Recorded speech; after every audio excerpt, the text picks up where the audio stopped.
I returned from an exhausting business trip only to find my most precious belongings thrown all over the front yard like garbage. My daughter-in-law stood there and yelled at me, "Clean up this mess. I need that room for my yoga classes." I looked her dead in the eye and calmly replied, "Then empty yours, because this is my house." She froze. It was finally time to remind her who really runs things around here. "I'm so glad to have you here. If you want to find out how I took my power back, please make sure to subscribe to the channel, follow my story to the very end, and leave a comment telling me what city you're watching from so I can see how far my story has reached. My name is Olivia. I am 63 years old, and I never thought I would have to fight for my own home at this stage of my life. But sometimes the people closest to us force us to fight battles we never wanted. I had been away for a week on a business trip to Phoenix, finalizing a consulting contract that would secure my retirement fund. The work was exhausting, but necessary. At my age, I couldn't afford to turn down opportunities, especially with the economy the way it is. I had built my career from nothing after my divorce 25 years ago, and independence had always been my priority. The return flight to San Antonio was delayed 3 hours due to storms, and by the time I pulled into my driveway, it was almost 9 p.m. I was bone-tired, anxious for my own bed, my own space, my own quiet routine. But when my car's headlights illuminated the front yard, my heart stopped. My things were scattered all over the lawn, as if a tornado had come through. My favorite books, the framed family photographs, my collection of ceramic vases that I had been gathering for decades, my carefully folded clothes, now dirty and damp from the evening dew. Everything that held sentimental value to me was carelessly tossed aside, like trash waiting to be picked up. I got out of the car with trembling legs. I couldn't process what I was seeing. A robbery? Vandalism. But then I saw that the front door was open, and I could hear soft music coming from inside. Not music that I recognized, something new, something that didn't belong in my house. I walked slowly toward the door, stepping carefully among my scattered possessions. A photograph of my late mother was face down in a puddle of water. The glass shattered. I felt something break inside me, too. "Hello," I called out as I entered. "Marcus? Victoria?" The answer came in the form of hurried footsteps down the stairs. Victoria appeared on the landing, dressed in expensive yoga clothes, her blonde hair perfectly styled as always. But there was something different in her expression. Not surprise, not guilt, but irritation. "Olivia, you're finally here," she said with a tone I had never heard before. It wasn't the sweet, respectful tone she used when Marcus was around. It was cold, almost dismissive. "I need you to clean up that mess in the yard. My yoga students are arriving early tomorrow, and I can't have the house looking like this." I stood frozen in the entryway, trying to process her words. "My things. You put my things outside." Victoria sighed, as if dealing with an annoying child asking an obvious question. "I need that room for my yoga classes. My business is growing, and I can't keep using the living room. It's too small." "My room," the words came out as a hoarse whisper. "You moved my things out of my room." "It was the only space large enough," she said, coming down the stairs with a confidence that took my breath away. "Besides, you don't really need all that room just for yourself. I've set up the guest room for you. It's more appropriate for someone your age." I felt like I had been slapped in the face. Appropriate for someone my age. This was my house. My house that I had bought with my own money after the divorce. My house where I had raised Marcus since he was 8 years old. My house where every wall held memories of decades of hard work and sacrifice. "Victoria," I said, trying to keep my voice steady, "that is my bedroom." She laughed, a light, practiced laugh. "Oh, Olivia, don't be dramatic. It's just a room. Besides, Marcus and I have been talking, and we thought it would be better if you had a more manageable space. The master bedroom is just too big for an older person living alone." An older person living alone? Had she forgotten that this was my house, that they were living here as my guests? "Where is Marcus?" I asked, desperately needing to hear my son's voice, hoping he could explain this nightmare. "He's at a conference in Dallas until Friday," Victoria answered casually. "That's why I took the opportunity to make some necessary changes. Frankly, this house needed a younger hand to organize it properly." Her words cut deeper than any knife. A younger hand. As if my years had rendered me useless. as if the decades I had spent maintaining this house, paying every mortgage, every repair, every upgrade, meant absolutely nothing. I looked around my own living room and barely recognized it. The furniture had been rearranged. My family photographs had been replaced by modern art I didn't recognize, and there were scented candles everywhere that were giving me a headache. "I want my things back in my room," I said, trying to sound firm, but feeling my voice shake. Victoria looked at me with an expression I can only describe as condescending. "Olivia, be reasonable. I've already moved everything. My students expect a professional environment, and frankly, your things were a bit cluttered for the space." Cluttered. My family memories, my books, my personal treasures were cluttered in her opinion. In that moment, standing in my own living room feeling like a stranger, I realized something I should have seen much earlier. Victoria didn't see me as the owner of this house. She saw me as an obstacle, an inconvenient old woman taking up space she believed belonged to her. And for the first time in my life, I wondered if I had been too nice, too accommodating, too willing to keep the family peace at the cost of my own dignity. That first night I slept in the guest room, feeling like an intruder in my own home. The bed was uncomfortable, the pillows were too high, and every sound reminded me that I was out of place. I spent hours awake, staring at the ceiling, wondering how I had gotten to this point. The truth is, it hadn't happened overnight. Victoria had been quietly building her empire for 2 years, ever since she arrived at my house, 8 months pregnant, crying because she and Marcus had nowhere to live. I remember that day with perfect clarity. It was a Sunday in February, cold and rainy. Marcus arrived with Victoria clinging to his arm, her prominent belly under a coat that looked expensive. I was in the kitchen preparing my usual Sunday lunch when I heard his keys in the door. "Mom," Marcus had said with that voice he used when he needed something. "We need to talk." Victoria had sat on my couch with exaggerated care, a protective hand over her stomach, her eyes shining with unshed tears. "Mrs. Davis," she had whispered, using my married name, even though I had been divorced for decades, "we have nowhere to go." Marcus explained that they had lost their apartment because the landlord decided to sell. Victoria added, her voice breaking, that her own parents had turned their backs on her for getting pregnant out of wedlock. They needed to stay with me just for a couple of months until the baby was born and they could get back on their feet. How could I say no? Marcus was my only son, my pride, my reason for living after the divorce, and Victoria was going to have my first grandchild. Of course they could stay. The first few days were difficult, but manageable. Victoria would softly complain that my house was a bit dated, but she said it with a smile, like it was an affectionate comment. She would suggest small changes. "Wouldn't it be nice to have some plants here? Oh, this place would look amazing with a new color palette." I thought she was just nesting, preparing for motherhood. It was natural she wanted to make the space cozier for her baby. So when she asked my permission to buy a few things to decorate, I said yes. The first purchase was new throw pillows for the couch, bright colors that clashed with everything else in the room. But Victoria was so excited I didn't have the heart to say anything. Then came the scented candles, then the plants, then new curtains for the windows. "She just wants it to feel more like home," Marcus had told me when I mentioned things were piling up. "She's scared about the baby, Mom. Let her fix it up a bit." When little Dylan was born, I thought things would settle down, but instead, Victoria became more territorial, not less. She insisted the baby needed specific routines, precise schedules, controlled environments. Suddenly, my house had to run around Dylan's needs, which by extension meant Victoria's needs. "The baby is very sensitive to noise," she would tell me when I put on my classical music in the mornings. "Could you use headphones?" "Dylan needs regular naps," was her response when I hosted my friends for our monthly book club. "Could you meet them somewhere else?" Every request came wrapped in a legitimate concern for the baby.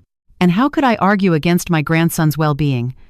Gradually, my routines, my habits, my way of living in my own home were being eroded. Marcus worked long hours at his accounting firm, often coming home after Dylan was already asleep. On weekends, he was exhausted, just wanting to relax. When I tried to talk to him about the constant changes in the house, he would sigh like I was an old complainer. "Mom, Victoria is doing the best she can," he would tell me. "Being a new mom is hard. Just be patient with her," Patience. That word became the mantra of my existence. Be patient when Victoria reorganized my kitchen because the current layout wasn't efficient for making baby food. Be patient when she turned my study into a playroom for Dylan. Be patient when she started inviting other young mothers over for playgroups without asking me first. I'm just trying to build a community for Dylan, she would explain with that bright smile I had already learned to distrust. Children need early socialization. My house filled up with strangers with increasing frequency, 20-something women who looked at me like I was a piece of obsolete furniture, talking about parenting techniques I had never heard of, silently judging my old-fashioned methods. The straw that broke the camel's back had been the dining room table incident. My dining table was an antique passed down from my grandmother, my most prized possession, aside from the house itself. One afternoon, I came home from the grocery store to find Victoria and her friends doing crafts right on top of it, with markers and glue scattered across the unprotected wood surface. "Victoria," I had said, my voice harsher than I intended, "that table is an antique." She had looked up with genuine confusion. "Oh, it's fine, Olivia. We're just making some decorations for Dylan's birthday party. I can wipe it down after." "No, it's not fine," I had insisted, feeling tears of frustration stinging my eyes. "That table is over 100 years old. You can't use it for crafts." The room had gone silent. Victoria's friends looked at me like I had lost my mind. Victoria blinked slowly, then sighed. "Of course, Olivia. I didn't know it was so special to you." Her tone was that of someone humoring a difficult old woman. "Girls, let's just move to the kitchen." When Marcus got home that night, Victoria had already given him her version of the story. He confronted me with an expression I had never seen before, real irritation with me. "Mom, Victoria told me you yelled at her in front of her friends for using the table." "I didn't yell at her," I protested. "I just explained that the table is important to me." "Fine. But was it necessary to embarrass her in front of other people? She's trying to fit in here, to make friends. You can't treat her like a child every time she does something you don't like." That night, for the first time, I felt like my own son was taking Victoria's side against me, and I realized my whole world was changing and I had no say in it. Now, 2 years later, lying in this uncomfortable guest bed, I finally understood the truth. Victoria never planned to stay for just a couple of months. From day one, she had been working to make my house her house. And I, in my desire to keep the peace and be the perfect mother-in-law, had allowed it to happen. The following days were a painful revelation. With Marcus out of town, Victoria felt no need to keep up her mask of the respectful daughter-in-law. It was as if she had been waiting for this exact opportunity to show me who really controlled this house. On Tuesday morning, I woke up to the sound of multiple female voices in my living room. I looked at the clock. 6:30 a.m. I put on my robe and went downstairs to find Victoria leading a morning yoga class with 8 young women, all in expensive workout gear, all completely ignoring my presence as I stood on my own staircase. "Good morning," I said, trying to sound cordial but firm. Victoria barely glanced at me. "Ladies, keep your focus on your breathing. Ignore any distractions." Distractions. In my own home, I was a distraction.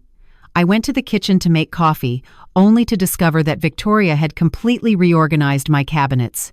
My coffee maker was stuffed in the highest cupboard. My favorite mugs had been replaced by a modern ceramic set I didn't recognize. When I tried to reach my coffee maker, one of the yoga students walked over. "Excuse me, ma'am, could you keep it quiet? We're in the middle of a meditation." I froze. A stranger in my own kitchen was asking me to be quiet. I looked toward the living room where Victoria was guiding the session, perfectly aware of what was happening, but doing absolutely nothing to defend me. After the women left, I tried to talk to Victoria about the schedules and about giving me a heads up when she was hosting classes at the house. "Olivia," she said with that condescending tone she had perfected, "I need you to understand that this is my business. My clients pay $50 a session and I need a professional environment. I can't have constant interruptions.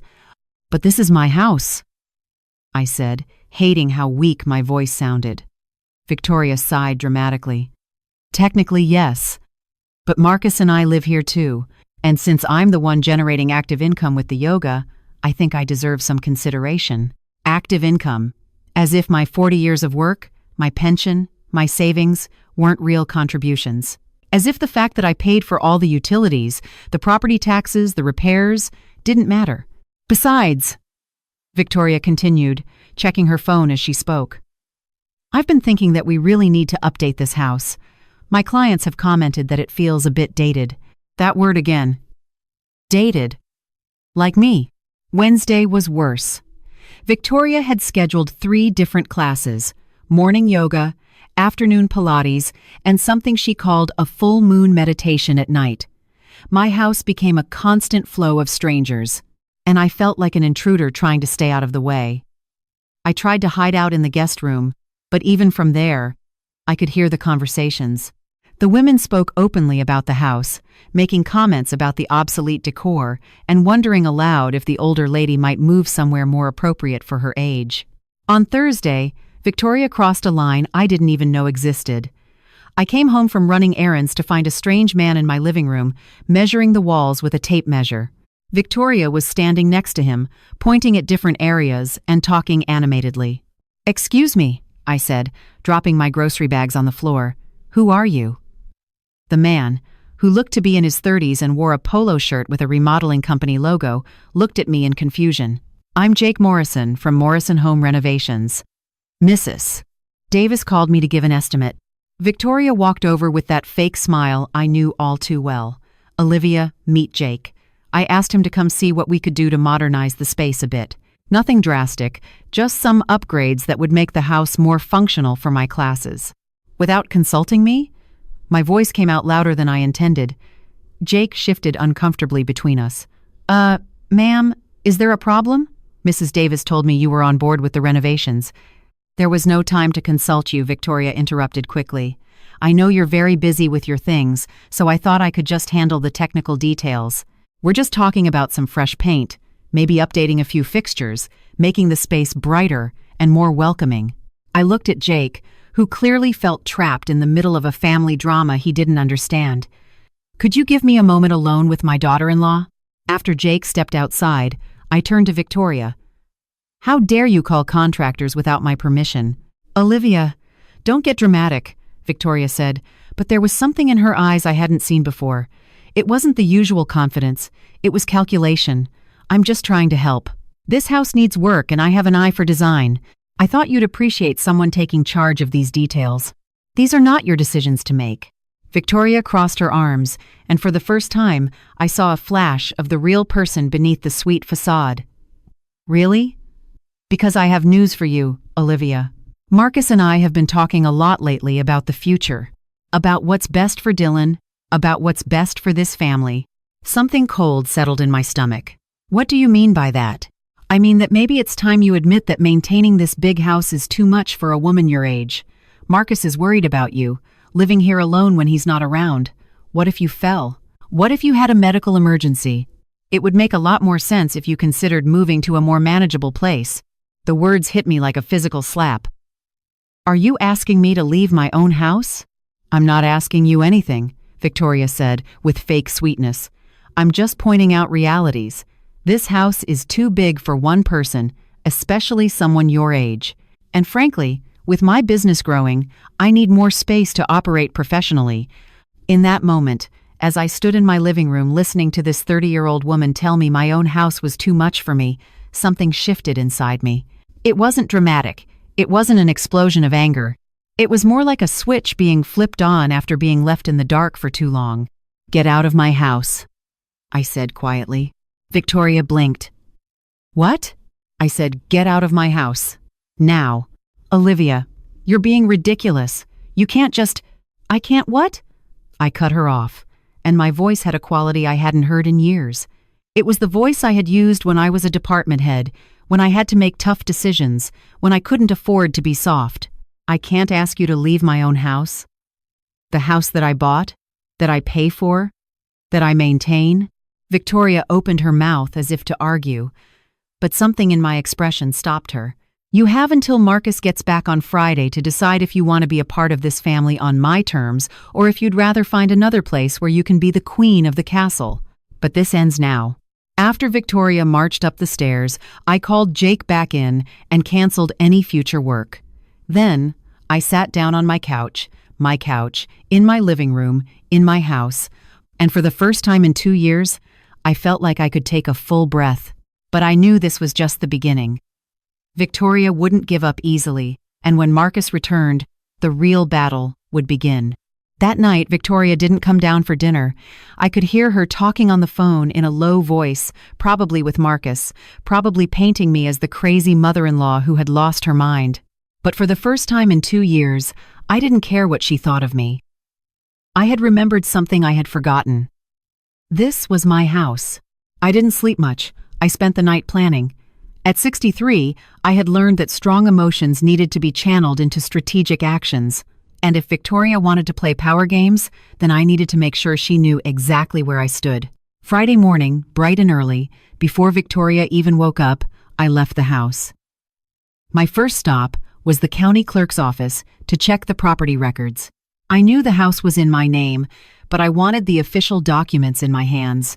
The clerk, a kind middle-aged woman named Rose, helped me print out all the relevant paperwork. While I waited, I reviewed every page carefully. There it was, Olivia Davis, sole owner, purchased in 1998 with the money from my divorce settlement. No other name on the documents. No other person had legal rights to this property. "Everything in order, ma'am?" Rose asked. "Perfectly in order," I replied, tucking the documents into a fresh folder. My next stop was the bank. I wanted to review exactly who had access to which accounts.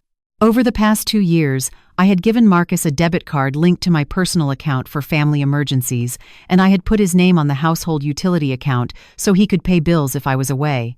The bank manager, Mr. Davis, welcomed me into his office. We had worked together for over a decade, ever since I opened my accounts after the divorce. "Mrs. Davis, how can I help you today?" "I need to review exactly who has authorized access to my accounts," I told him, sliding my ID across the desk. While he pulled up the information on his computer, I studied the statements I had brought with him. Over the last 6 months, there had been unusual withdrawals, $200 here, $300 there, always amounts that weren't quite large enough to alarm me, but that added up to almost $3,000. "Here we are," Mr. Davis said. "Your son Marcus is an authorized user on your household utility account, and he holds a debit card for your personal checking with a $500 limit per transaction. We can pull up the purchase history for that card." The manager frowned as he reviewed the transactions. "I'm seeing a lot of purchases at home decor stores, a few at clothing boutiques, several at restaurants. Is there an issue?" Yes, there was an issue. Marcus was using my money to fund Victoria's lifestyle, the new furniture she had squeezed into the house, the expensive clothes she always wore, the frequent outings they went on, all paid for with my money. "I'd like to cancel the authorization on that debit card," I said calmly. "Of course. And the utility account?" I thought about it for a moment. "That one can stay for now, but I want any withdrawal over $200 to require my personal authorization." After the bank, I went to see my lawyer. Patricia Hayes had handled my divorce 25 years ago and had been my legal counsel ever since. Her office was downtown, in a building that had seen better days, but her expertise was rock solid. "Olivia," she greeted me with a warm smile. "What brings you in? It's not time to update your will yet." I explained the situation to her without dramatizing anything, just the facts. Victoria, living in my house for 2 years, gradually taking control, the confrontation over the renovations, and her comments about how I should move out. Patricia listened intently, taking occasional notes. "At any point, did you sign any document giving your son or Victoria rights to the property?" "No, nothing." "Any lease agreement saying they could stay indefinitely?" "No. They said it was temporary." Patricia nodded. "Then, legally, as the sole owner, you have the absolute right to decide who lives in your house and under what conditions. If you want to set rules, you can do that. If you want them to leave, you can ask them to. And if they refuse, then it becomes a formal eviction matter. But let's hope it doesn't come to that." Patricia leaned forward. "Olivia, let me ask you something. What is it that you really want here? Do you want them gone, or do you want things to change?" It was a good question. Marcus was my son. Dylan was my grandson. I didn't want to lose them, but I also couldn't keep living like an intruder in my own home. "I want them to respect that this is my house," I said finally. I want them to understand that as long as they live here, they live under my rules. And I want Victoria to understand that I am not a useless old woman they can shove aside." Patricia smiled. "Then, you need to have a very clear conversation with your son when he gets back, and you need to be prepared to back up your words with actions if necessary." She gave me several documents to review, including housing agreement forms that I could use to establish clear terms if Marcus and Victoria wanted to stay. On the way home, I stopped at the pharmacy to pick up a prescription and ran into my neighbor, Mrs. Chen. We had been friends for over a decade, and she had witnessed all the changes at my house over the last 2 years. "Olivia," she greeted me. "How are you? I haven't seen much of you lately." "I've been busy," I said, and then impulsively I added, "Can I ask you something? Have you noticed changes at my house lately?" Mrs. Chen shifted uncomfortably. "What kind of changes?" "The traffic, the noise, the people coming and going." She sighed. "Olivia, I didn't want to meddle in family matters, but yes, there have been a lot of strange cars in your driveway, and some mornings there's quite a bit of noise very early. Is everything okay?" I briefly explained about Victoria's yoga classes. "In your house? Without consulting you?" Mrs. Chen looked genuinely shocked. "Olivia, that is your house. You shouldn't have to tolerate that." It was validating to hear that from someone else. For so long, I had started to doubt my own reactions, wondering if I was being too sensitive or too rigid. When I got home, Victoria was in the kitchen making lunch. She looked at me nervously when I walked in. "I talked to Marcus," she said without preamble. "He's coming home tonight, instead of tomorrow morning." "Good," I replied, tucking my legal documents into a secure drawer. "We need to have a family meeting, Olivia, about yesterday." Victoria started, but I stopped her. "We can talk about everything when Marcus is here." The rest of the day was strangely quiet.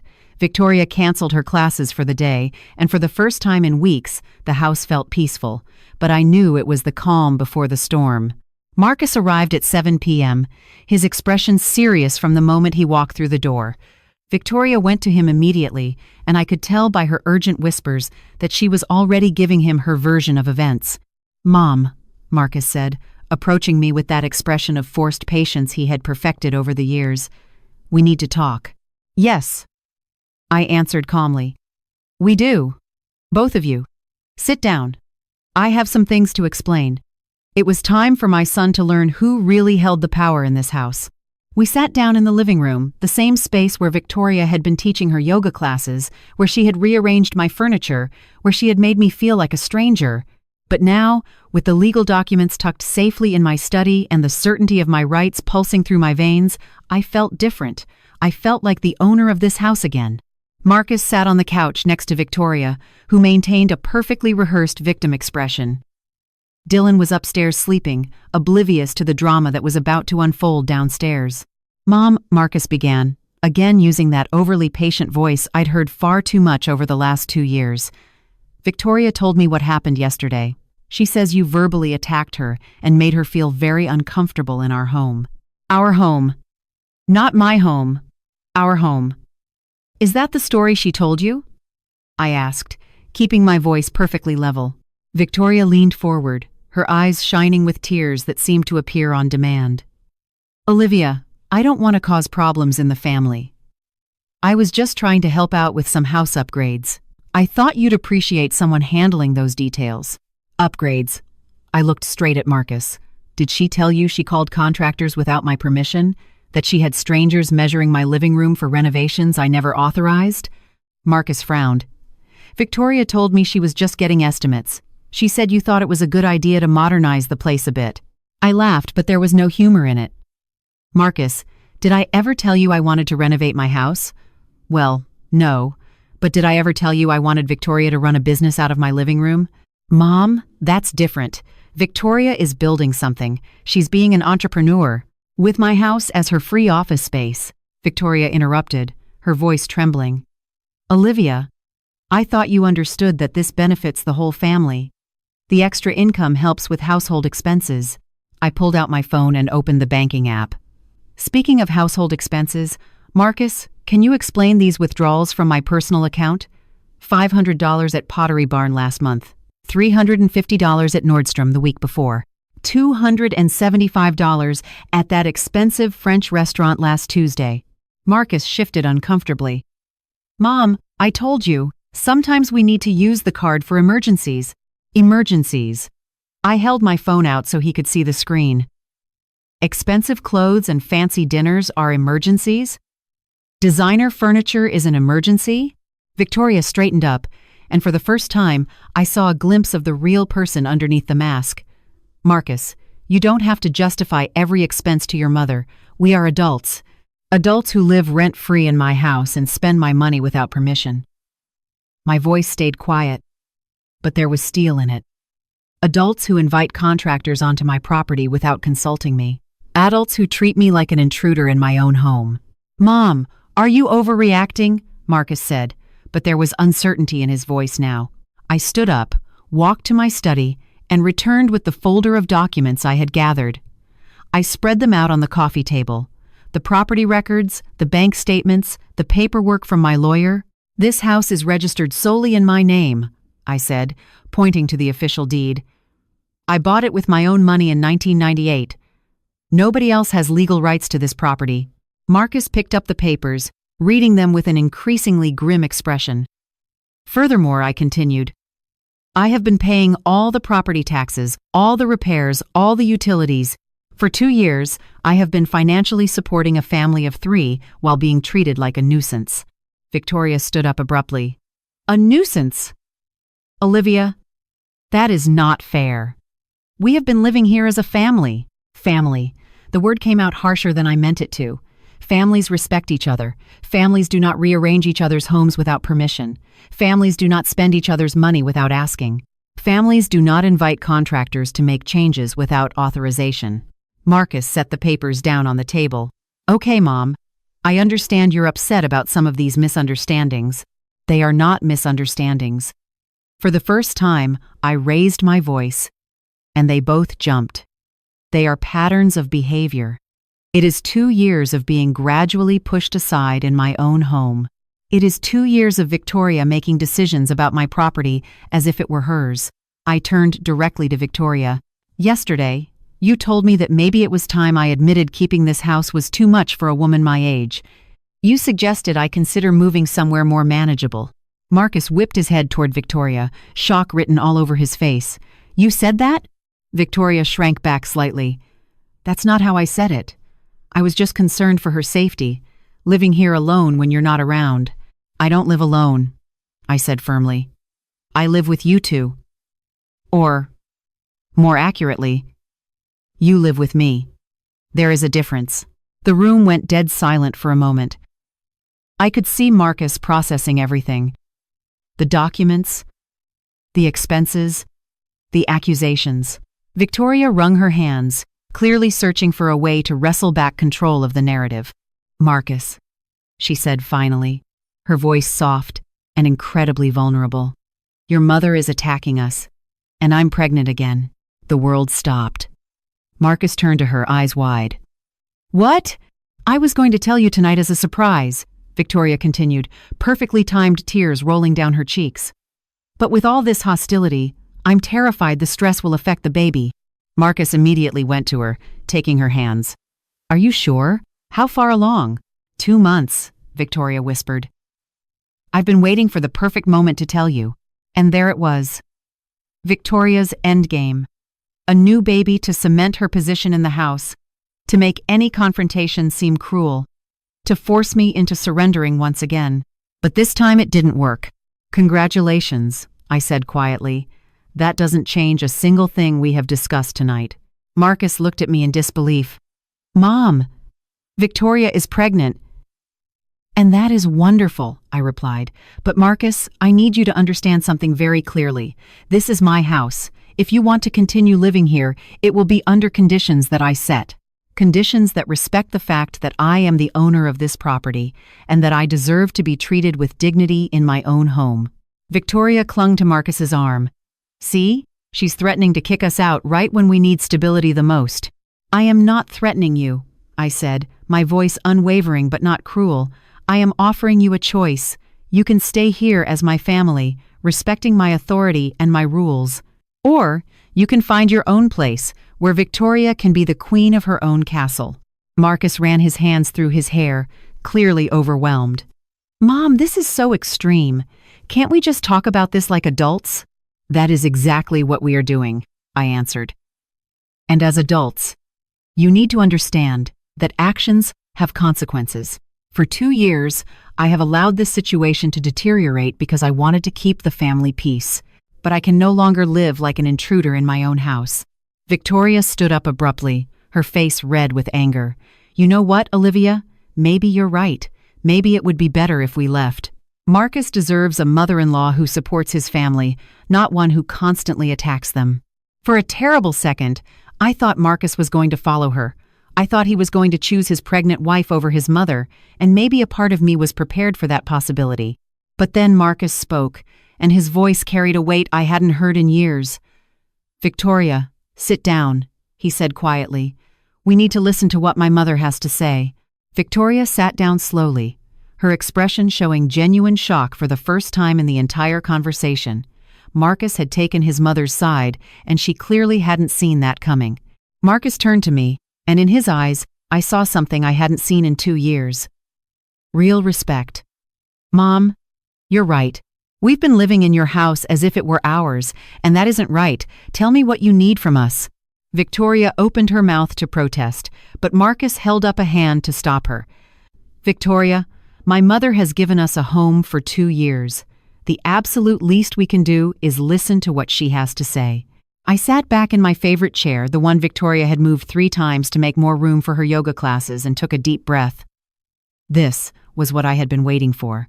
The opportunity to lay out the rules clearly, without drama, without manipulation.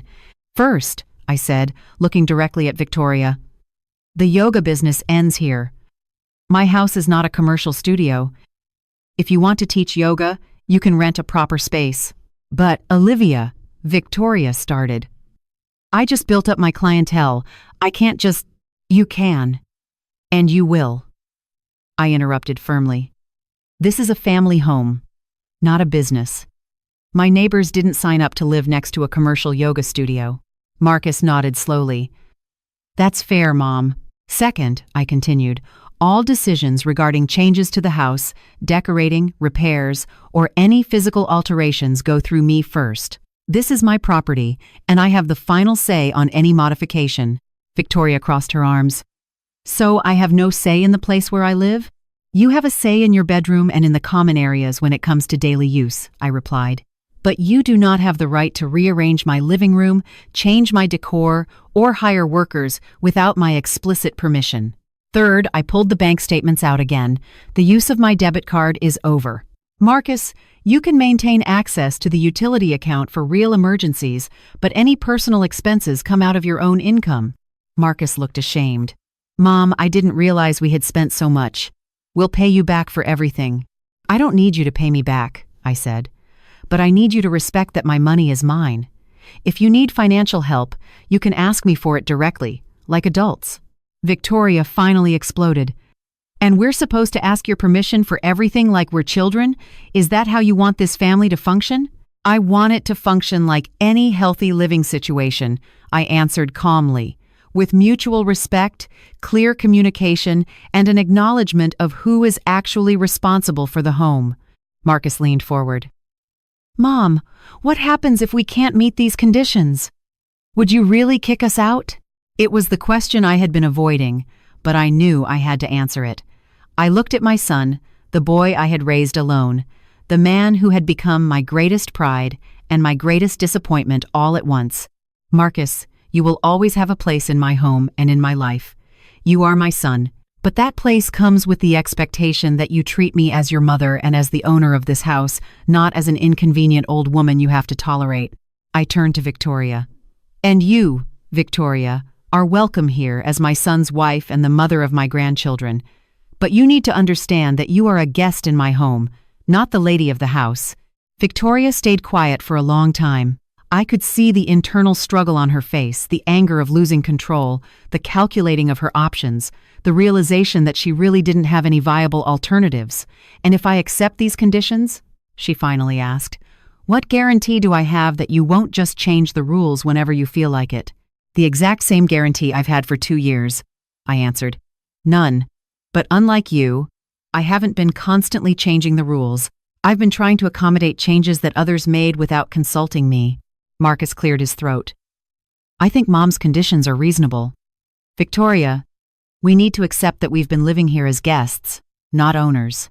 Victoria looked at him with an expression I couldn't fully read. Resentment, respect, grudging defeat. Okay, she said finally. I accept your conditions, Olivia, but I want you to know this hurts me. I thought we were family. We are family, I said softly. But healthy families have boundaries and mutual respect. That's what we've been missing. Marcus stood up and walked over to me. Mom, I'm sorry. I'm sorry I didn't see what was happening. I'm sorry I didn't defend your position in your own home. I hugged him, feeling for the first time in 2 years that I truly had my son back.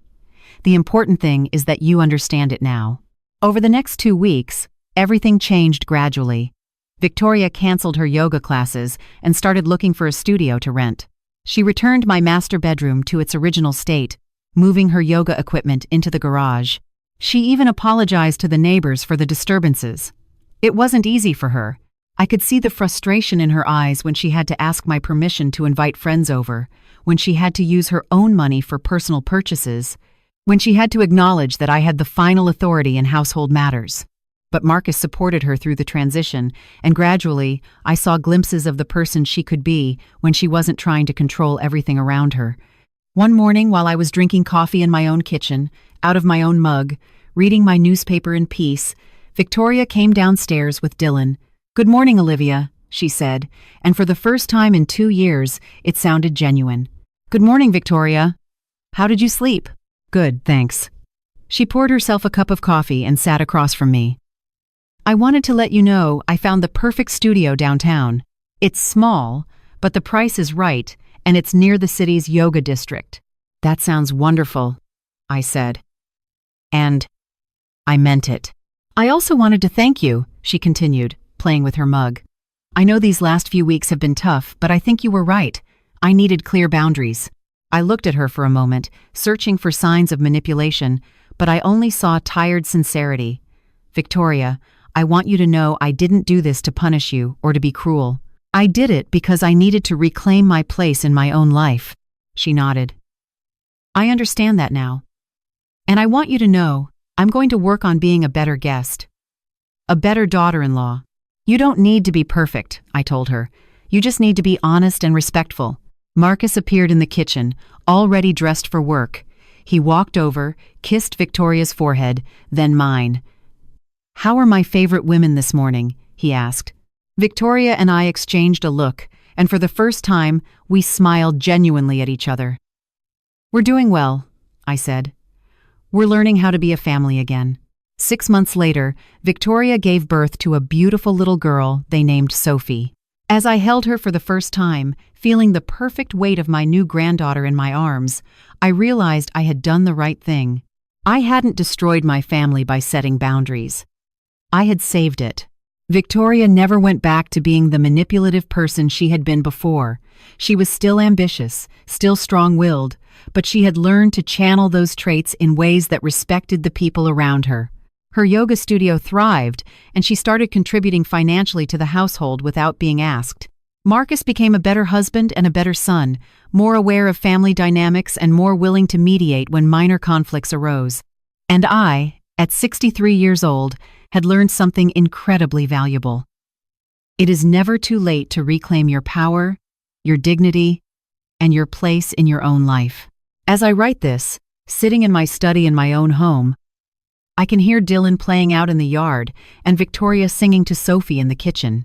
Marcus will be home from work soon, and we'll eat dinner together as a family.